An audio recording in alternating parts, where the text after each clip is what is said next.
What's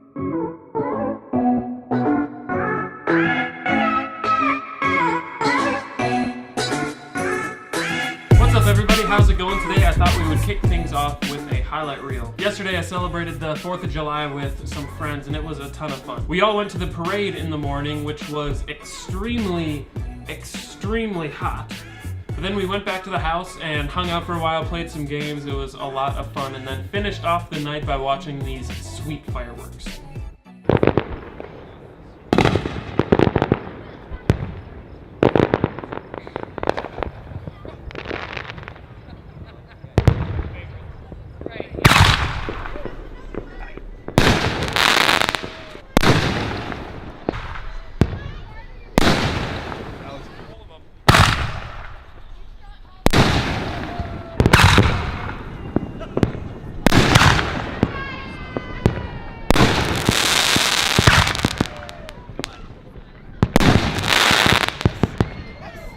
Now, for today's daily challenge, I thought it'd be fun to do some cooking.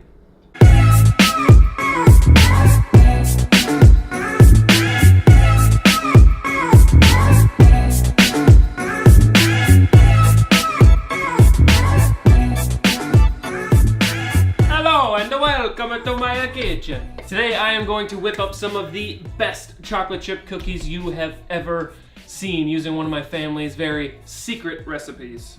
Alright, let's see here. What does it say? You want to spread it evenly in the bowl. I need 1 egg.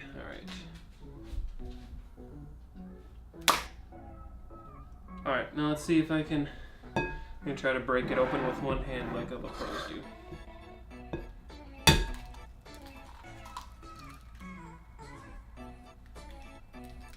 Not bad! 1 stick or a half cup of butter, margarine, or spread, softened, not melted. Alright, now this is frozen solid, so I'm gonna have to heat this up and soften it a little bit. You'll never want to soften butter in the microwave because it'll change the consistency of your cookies. It'll make them kind of thin and chewy, and so if you want perfectly fluffy, delicious, melt in your mouth cookies, what you can do is put the stick of butter in like a plastic bag and then surround that with warm water and let it soften over time, and that should do the trick for you. Now it does take a little bit of time to soften your butter that way, but I promise you, you won't regret it.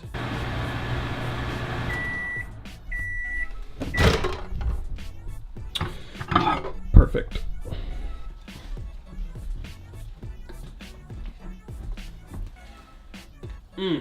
Well, that looks just about perfect. Now that you're done stirring up your batter, you're gonna want to preheat your oven to 375 degrees.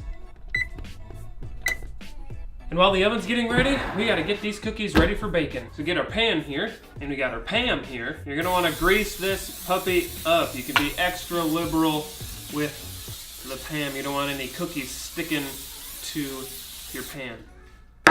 So what I like to do, I like to get a little spoon and then take about, I don't know, that much, roll it on up, plop it down. And you can just do this over and over until all of your batter is gone. And I know what a lot of you guys are thinking. You're wondering, Jeff, where did you go to culinary school? And I just have to say, now at this point, this is where it gets fun. You see, looks like the bowl's just about empty. You know, what am I gonna do? I've got 1 spot left for cookies. Here, I'll let you in on this little secret. Grab one of these things, scrape all that dough right off the side. Look at what you almost left behind. And that is ready for the oven.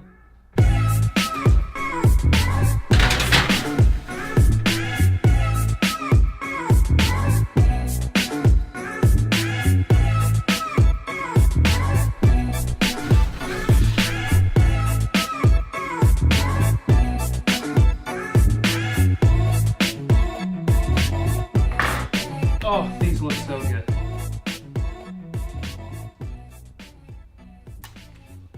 Hot. Hot. And then all you have to do is wait a responsible amount of time before eating these cookies so that you don't burn yourself.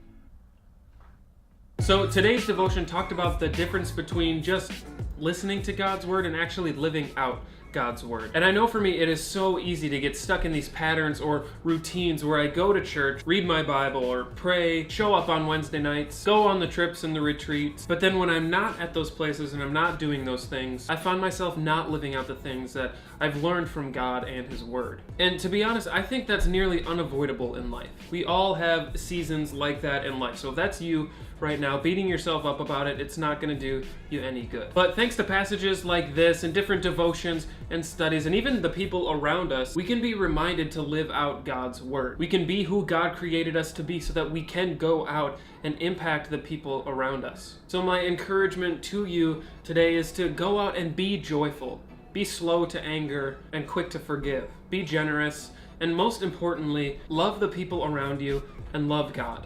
James 1:22, it says, "Do not merely listen to the word and so deceive yourselves, but do what it says." So let's do it.